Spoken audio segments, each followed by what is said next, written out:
The following is by G I Gurdjieff. It's a chapter from Views from the Real World, the early talks of Gurdjieff. And this was given in New York, February the 22nd, 1924. Everyone is in need of one exercise. Everyone is in great need of one particular exercise, both if one wants to continue working and for external life. We have two lives, inner and outer, and so we also have two kinds of considering. We constantly consider. When she looks at me, I feel inside a dislike of her. I am cross with her.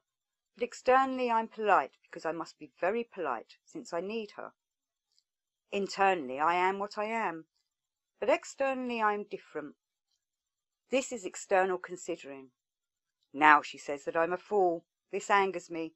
The fact that I am angered is the result. But what takes place in me is internal considering. This internal and external considering are different. We must learn to be able to control separately both kinds of considering, the internal and the external. We want to change not only inside, but also outside. Yesterday, when she gave me an unfriendly look, I was cross. But today I understand that perhaps the reason why she looked at me like that is that she is a fool, or perhaps she had learned or heard something about me. And today I want to remain calm. She is a slave, and I should not be angry with her inwardly. From today onward, I want to be calm inside. Outwardly, I want today to be polite, but if necessary I can appear angry.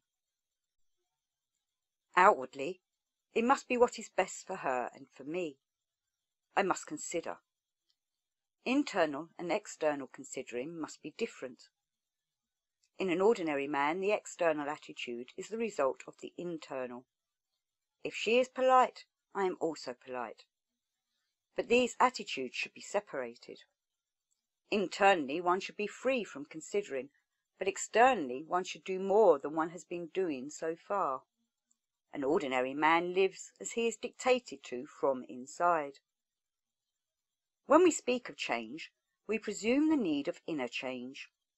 Externally, if everything is all right, there is no need to change. If it is not all right, perhaps there is no need to change either, because maybe it is original. What is necessary is to change inside. Until now, we did not change anything, but from today we want to change. But how to change? First, we must separate and then sort out, discard what is useless and build something new. Man has much that is good and much that is bad. If we discard everything, later it will be necessary to collect again. If a man has not enough on the external side, he will need to fill the gaps. Who is not well educated should be better educated, but this is for life. The work needs nothing external, only the internal is needed. Externally, one should play a role in everything. Externally, a man should be an actor, otherwise he does not answer the requirements of life. One man likes one thing, another thing. If you want to be a friend to both and behave in one way, one of them will not like it. If you behave in another way, the other will not like it. You should behave with one as he likes it, and with the other as this other likes it. Then your life will be easier. But inside it must be different, different in relation to the one and the other. As things are now, especially in our times, every man considers utterly mechanically. We react to everything affecting us from outside. Now we obey orders. She is good, and I am good. She is bad, and I am bad. I am as she wants me to be. I am a puppet. But she too is a mechanical puppet. She also obeys orders mechanically, and does what another one wants. We must cease reacting inside. If someone is rude, we must not react inside. Whoever manages to do this will be more free. It is very difficult. Inside us we have a horse. It obeys orders from outside, and our mind is too weak to do anything inside. Even if the mind gives the order to stop, nothing will stop inside. We educate nothing but our mind. We know how to behave with such and such. Goodbye, how do you do? But it is only the driver who knows this. Sitting on his box, he has read about it, but the horse has no education whatever. It has not even been taught the alphabet, it knows no languages, it never went to school. The horse was also capable of being taught, but we forgot all about it, and so it grew up a neglected orphan. It only knows 2 words, right and left. What I said about inner change refers only to the need of change in the horse. If the horse changes, we can change even externally. If the horse does not change, everything will remain the same, no matter how long we study. It is easy to decide to change sitting quietly in your room, but as soon as you meet someone, the horse kicks. Inside us, we have a horse. The horse must change. If anyone thinks that self-study will help and he will be able to change, he is greatly mistaken.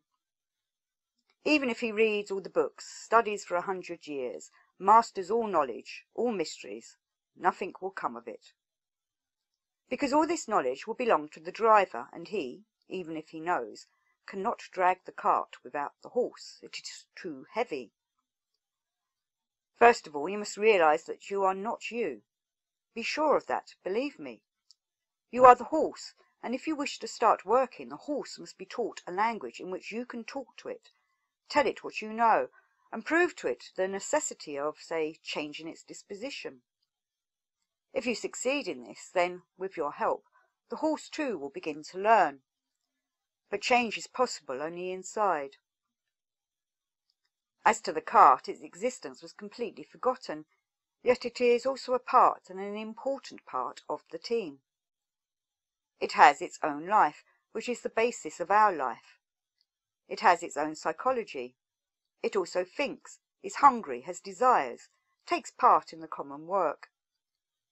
It too should have been educated, sent to school, but neither the parents nor anyone else cared. Only the driver was taught. He knows languages, knows where such and such a street is, but he cannot drive there alone. Originally our cart was built for an ordinary town. All the mechanical parts were designed to suit the road. The cart has many small wheels. The idea was that the unevenness of the road would distribute the lubricating oil evenly, and thus oil them. But all this was calculated for a certain town where the roads are not too smooth. Now the town has changed, but the make of the cart has remained the same. It was made to cart luggage, but now it carries passengers. And it always drives along one and the same street, the Broadway. Some parts got rusty from long disuse. If at times it needs to drive along a different street, it seldom escapes a breakdown and a more or less serious overhaul afterwards. Badly or well, it can still work on the Broadway, but for another street it must first be altered. Every cart has its own momentum, but in certain senses our cart has lost it, and it cannot work without momentum. Moreover, the horse can pull, say, only 50 kilos, whereas the cart can take 100 kilos. So even if they wish to, they cannot work together. Some machines are so damaged that nothing can be done with them. They can only be sold. Others can still be mended, but this requires a long time, for some of the parts are too damaged. The machine has to be taken to pieces. All the metal parts have to be put in oil, cleaned and then put together again. Some of them will have to be replaced. Certain parts are cheap and can be bought, but others are expensive and cannot be replaced. The cost would be too high. Sometimes it is cheaper to buy a new car than to repair an old one. Quite possibly all those who sit here wish, and can wish only with one part of themselves. Again, it is only with the driver, for he has read something, heard something. He has many fantasies. He even flies to the moon in his dreams. Those who think that they can do something with themselves are greatly mistaken. To change something within is very difficult. What you know, it is the driver who knows it. All your knowledge is just manipulations. Real change is a very difficult thing, more difficult than finding several $100,000 in the street. Question. Why was the horse not educated? Answer. The grandfather and grandmother gradually forgot, and all the relatives forgot. Education needs time, needs suffering. Life becomes less peaceful. At first they did not educate it through laziness, and later they forgot altogether. Here again the law of three works. Between the positive and the negative principles there must be friction, suffering. Suffering leads to the third principle. It is 100 times easier to be passive so that suffering and result happen outside and not inside you.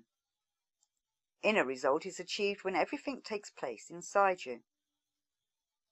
Sometimes we are active, at other times we are passive. For 1 hour we are active, for another hour passive. When we are active we are being spent. When we are passive we rest. But when everything is inside you, you cannot rest. The law acts always. Even if you do not suffer, you are not quiet.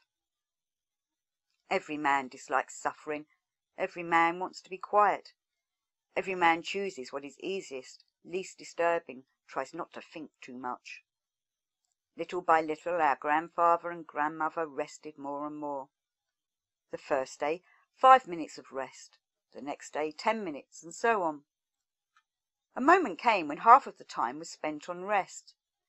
And the law is such that if one thing increases by a unit, another thing decreases by a unit. Where there is more, it is added. Where there is less, it is reduced. Gradually your grandfather and grandmother forgot about educating the horse, and now no one remembers any more. Question. How to begin inner change? Answer. My advice, what I said about considering. You should begin to teach the horse a new language, prepare it for the desire to change. The cart and the horse are connected. The horse and the driver are also connected by the reins. The horse knows 2 words, right and left. At times the driver cannot give orders to the horse because our reins have the capacity now to thicken, now to become more thin. They are not made of leather. When our reins become more thin, the driver cannot control the horse. The horse knows only the language of the reins. No matter how much the driver shouts, "Please right," the horse does not budge. If he pulls, it understands. Perhaps the horse knows some language, but not the one the driver knows. Maybe it is Arabic. The same situation exists between the horse and the cart with the shafts. This requires another explanation. We have something like magnetism in us. It consists not only of one substance, but is of several. It is an important part of us. It is formed when the machine is working. When we spoke about food, we spoke of only 1 octave, but there are 3 octaves there. 1 octave produces one substance.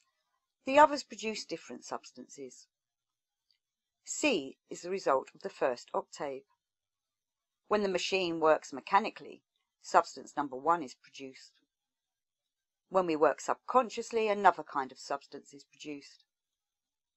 If there is no subconscious work of this kind, this substance is not produced. When we work consciously, a third kind of substance is produced.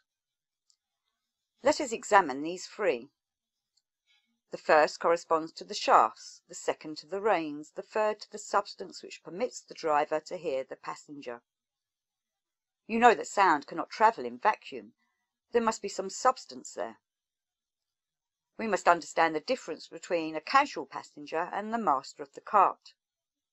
I is the master, if we have an I. If we have not, there is always someone sitting in the cart and giving orders to the driver. Between the passenger and the driver there is a substance which allows the driver to hear. Whether these substances are there or not depends on many accidental things. It may be absent. If the substance is accumulated, the passenger can give orders to the driver, but the driver cannot order the horse, and so on. At times you can, at others you cannot. It depends on the amount of substance there is. Tomorrow you can, today you cannot. This substance is the result of many things. One of these substances is formed when we suffer. We suffer whenever we are not mechanically quiet. There are different kinds of suffering. For instance, I want to tell you something, but I feel it is best to say nothing. One side wants to tell, the other wants to keep silent. The struggle produces a substance. Gradually this substance collects in a certain place. Question: what is inspiration? Answer: inspiration is an association. It is the work of one centre. Inspiration is cheap, rest assured of that. Only conflict, argument, may produce a result. Whenever there is an active element, there is a passive element. If you believe in God, you also believe in the devil. All this has no value. Whether you are good or bad, it is not worth anything. Only a conflict between two sides is worth something. Only when much is accumulated can something new manifest itself. At every moment there may be a conflict in you. You never see yourself. You will believe what I say only when you begin to look into yourself. Then you will see. If you try to do something you don't want to do, you will suffer. If you want to do something and don't do it, you also suffer. What you like, whether good or bad, is of the same value. Good is a relative concept. Only if you begin to work, your good and bad begin to exist. Question: conflict of two desires leads to suffering, yet some suffering leads to a madhouse. Answer: suffering can be of different kinds. To begin with, we shall divide it into two kinds. First, unconscious, second, conscious. The first kind bears no results. For instance, you suffer from hunger because you have no money to buy bread. If you have some bread and don't eat it and suffer, it is better. If you suffer with one centre, either thinking or feeling, you get to a lunatic asylum. Suffering must be harmonious. There must be correspondence between the fine and the coarse. Otherwise something may break. You have many centres, not 3, not 5, not 6, but more. Between them there is a place where argument may take place, but equilibrium may be upset. You have built a house, but the equilibrium is upset. The house falls down and everything is spoiled. Now I am explaining things theoretically in order to provide material for mutual understanding. To do something, however small, is a great risk. Suffering may have a serious result. I now speak about suffering theoretically for understanding, but it is only now I do so. At the Institute they do not think about future life, they only think about tomorrow. Man cannot see and cannot believe. Only when he knows himself, knows his inner structure, only then can he see. Now we study in an external manner. It is possible to study the sun, the moon, but man has everything within him. I have inside me the sun, the moon, God. I am, all life in its totality. To understand, one must know oneself.